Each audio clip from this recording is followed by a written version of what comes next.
អ្នកខ្លះនៅតែគិតថារកស៊ីនេះខ្លាចខាតរកស៊ីនោះខ្លាចខាតទៅរកស៊ីល្បនោះខ្លាចលងចង់ទៅរកស៊ីល្បនេះមួយទៀតខ្លាចបាត់ដើម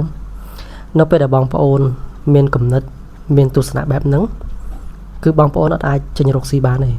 បងប្អូនតែងតែគិតប៉ុន្តែបងប្អូនគ្មានសកម្មភាពគឺបងប្អូនស្មើនឹងអត់ណាសម្រាប់ខ្ញុំអាចខុសពីបងប្អូនបន្តិចត្រង់ថា